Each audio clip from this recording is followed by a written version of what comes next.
Hello friends, welcome back to Tamil food kitchen. நம்ம சேனலில் இன்றைக்கி ஒரு அருமையான லஞ்ச் ரெசிபி தான் பார்க்க போகிறோம். அது என்னென்னு பார்த்தீங்கன்னா, டொமாட்டோ பருப்பு மசாலா உருளைக்கிழங்கு தான் செஞ்சு காட்ட போகிறேன். இப்போ வீடியோக்குள்ளே போகலாம் வாங்க ஃப்ரெண்ட்ஸ். ஃபஸ்ட்டு டொமாட்டோ பருப்பு செஞ்சு எடுத்துக்க போகிறோம். அதுக்கு பார்த்திங்கன்னா ஒரு கப் அளவுக்கு பருப்பு எடுத்து கழுவிட்டு தண்ணி ஊற்றி இப்போ வேக வச்சு எடுத்துக்க போகிறோம். குக்கரில் வேக வச்சு எடுத்துக்க போகிறேன். நான் ஒரு 3 விசில் வச்சேங்க, நல்லா வெந்துருச்சு. இந்த பாருங்கள், இந்த அளவுக்கு பருப்பு நல்லா வெந்திருக்கணும். இப்போது ஒரு கடாய் வச்சு ஹீட் பண்ணியிருக்கேன். அதில் கொஞ்சமாக ஆயில் சேர்த்துருக்கேன். இப்போது கடுகு சேர்த்துக்க போகிறோம். கடுகு பொரிஞ்சோடனே காஞ்ச மிளகாய் சேர்க்குறேன். அடுத்தது சீரகம் சேர்க்குறேன். சீரகம் பொரிஞ்ச கையோடையே வெங்காயம் சேர்த்துடலாம். வெங்காயம் சேர்த்துட்டு ரொம்ப நேரம் வதக்க வேணாம், லைட்டாக வதக்கி விட்டால் போதும். அடுத்தது நம்ம தோலை உரிச்சிட்டு பூண்டை பார்த்திங்கன்னா இடித்து எடுத்துக்கலாம். அதையும் சேர்த்துட்றேன். பூண்டு சேர்த்துட்டு கண்டிப்பாக ரொம்ப நேரம் வதக்கக்கூடாது. இது கூடயே கருவேப்பிலையும் சேர்த்துட்றேன். பூண்டு ரொம்ப நேரம் வதங்குனுச்சுன்னு பார்த்தீங்கன்னா பருப்போட டேஸ்ட்டே மாறிடும், அதுக்காக தான். அடுத்தது பச்சை மிளகாவும் சேர்த்தாச்சு. அது கூட தக்காளியும் சேர்த்துடலாம். இப்போ வதக்கி விட்டுடலாம். இப்போ தேவையான அளவு கொஞ்சமாக உப்பு சேர்த்துடலாம். அடுத்தது மஞ்சத்தூள் சேர்க்குறேன். இப்போ மூடி வச்சுருங்க. கொஞ்சம் நேரம் வதக்கி விட்டுட்டு மூடியை ஓப்பன் பண்ணி பார்த்தா நல்லா வெந்து வந்திருக்கு பாருங்கள், தக்காளி எல்லாமே. இப்போ அரை ஸ்பூன் அளவுக்கு மிளகாய்த்தூள் சேர்த்தாச்சு. பெருங்காயத்தூள் சேர்த்துக்குங்க. அடுத்தது பார்த்திங்கன்னா கொஞ்சம் நேரம் வதக்கி விட்டுட்டு நம்ம வேக வச்சுருக்க பருப்பை இதோடு சேர்த்துடலாம். பருப்பு சேர்த்துட்டு இன்னும் கொஞ்சம் தண்ணி ஆட் பண்ணிக்கிறேன். நம்ம உப்பு பார்த்திங்கன்னா கொஞ்சம் தான் முன்னாடி சேர்த்தோம், அதனால் டேஸ்ட் பார்த்துட்டு மறுபடியும் நான் சேர்த்துக்கிறேன். இப்போ நல்லா மிக்ஸ் பண்ணி வச்சுட்டு மூடி வச்சிடலாம். நல்லா கொதி வரட்டும். நல்லா கொதிச்சிடுச்சுங்க. ஒரு 5 நிமிஷம் நல்லா கொதிச்சுட்டு பருப்பும் ரெடி ஆயிடுச்சு.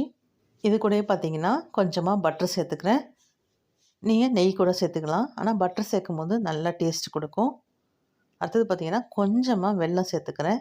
இது எதுக்காக சேர்க்குறோன்னு பார்த்திங்கன்னா டேஸ்ட்டு ரொம்ப நல்லாயிருக்கும், அதுக்காக தான். அடுத்தது கொத்தமல்லி இலை மேலே தூவி விட்டோம்னா ரொம்ப அருமையான டொமாட்டோ பருப்பு ரெடி ஆயிடுச்சு. நெக்ஸ்ட்டு உருளைக்கிழங்கு மசாலா செஞ்சு எடுத்துக்க போகிறோம். அதுக்கு உருளைக்கிழங்கை கட் பண்ணி எடுத்துருக்கேன். அதில் கொஞ்சமாக தண்ணி ஊற்றிட்டு உப்பு சேர்த்துட்டு குக்கரில் வேக வச்சு எடுத்துக்க போகிறேன். இந்த பாருங்கள், நல்லா வெந்துருச்சு. இப்போ தோலெல்லாம் நம்ம எடுத்துடலாம். அடுத்தது ஒரு கடாய் வச்சு ஆயில் ஊற்றி ஹீட் பண்ணியிருக்கேன். அதில் பார்த்திங்கன்னா உளுந்து சேர்த்துக்கிறேன். உளுந்து நல்லா பொரிஞ்ச உடனே நம்ம கடுகு சேர்த்துக்கலாம். கடுகு நல்லா பொரிஞ்சிருச்சு. அடுத்தது நம்ம வெட்டி வச்சுருக்க வெங்காயம் சேர்த்துக்க போகிறோம். நீள நீளமாக கட் பண்ணி போட்டுக்குங்க, அப்போ தான் டேஸ்ட் நல்லாயிருக்கும். இப்போ லைட்டாக வதக்கி விட்டுடலாம். இப்போ நம்ம வேக வச்சு வச்சுருக்கோம் பார்த்திங்களா, அந்த உருளைக்கிழங்கு இதோடு சேர்த்துட்றேன். அப்புறம் தேவையான அளவு உப்பு சேர்த்துக்கிறேன். நம்ம உப்பு போட்டு தான் வேக வச்சுருக்கோம், ஆனாலும் உப்பு தேவைப்படுங்க. இந்த மசாலா போட போகிறோம் பார்த்திங்களா, அதுக்காக நம்ம உப்பு சேர்க்கணும். இப்போ எண்ணெயில் லைட்டாக வதக்கி விட்டாச்சு. இப்போ மஞ்சத்தூள் சேர்த்துக்கலாம். காரத்துக்கு தேவையான அளவு மிளகாய் தூள் சேர்க்குறேன். நான் 1 ஸ்பூன் அளவுக்கு மிளகாய் தூள் எடுத்திருக்கேன்.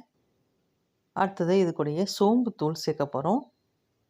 சோம்பு தூள் சேர்க்கும் போது நல்லா வாசமாகவும் இருக்கும், அதே சமயத்தில் நல்லா டேஸ்ட்டும் கொடுக்குங்க, அதுக்காக தான். கொஞ்சமாக கருவேப்பிலை சேர்த்துக்கலாம். இப்போ நல்லா வதக்கி விட்டுருங்க.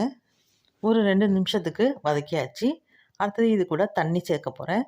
தண்ணி எதுக்காக சேர்க்குறேன்னு பார்த்தீங்கன்னா, தண்ணி ஊற்றி கொஞ்சம் வேகும் போது இந்த மிளகாய் தூள்லாம் சேர்த்தோம் பார்த்தீங்களா, அதெல்லாம் நல்லா உருளைக்கிழங்கோட சேர்ந்து வரும், அதுக்காக தான். அடுப்பு பார்த்திங்கன்னா ஹை ஃப்ளேமில் இருக்கட்டும். நம்ம ஊற்றின தண்ணி எல்லாமே நல்லாவே உறிஞ்சிருச்சு பாருங்கள். மசாலாவுமே நல்லா உருளைக்கிழங்கோட சேர்ந்து வந்துருச்சு. இப்போது நம்ம கொஞ்சமாக ஆயில் ஊற்றிக்கலாம். ஆயில் ஊற்றிட்டு ஒரு 2 நிமிஷத்துக்கு திருப்பி விட்டுடலாம். ரொம்ப அருமையான உருளைக்கிழங்கு மசாலா ரெடி ஆயிடுச்சு. இப்போ மேலே கொத்தமல்லி தழை தூவி விட்டுடலாங்க. அவ்வளோதாங்க, ரொம்ப சுவையான உருளைக்கிழங்கு மசாலா ரெடி ஆயிடுச்சு. ஆஃப்டர்நூன் லஞ்சுக்கு ரொம்ப அருமையான ஒரு லஞ்ச் ரெசிபி தான் செஞ்சு காட்டியிருக்கேன்னு நினைக்கிறேன். நீங்களும் வீட்டில் கண்டிப்பாக ட்ரை பண்ணி பாருங்கள். இது ரொம்ப அருமையான காம்பினேஷனாக இருக்கும். ட்ரை பண்ணி பார்த்துட்டு உங்கள் கமெண்ட்ஸ் கண்டிப்பாக கமெண்ட் பாக்ஸில் சொல்லுங்கள். பிடிச்சிருந்தா லைக் பண்ணுங்கள், ஷேர் பண்ணுங்கள், சப்ஸ்கிரைப் பண்ணுங்கள். தேங்க்யூ ஃபார் வாட்சிங் ஃப்ரெண்ட்ஸ்.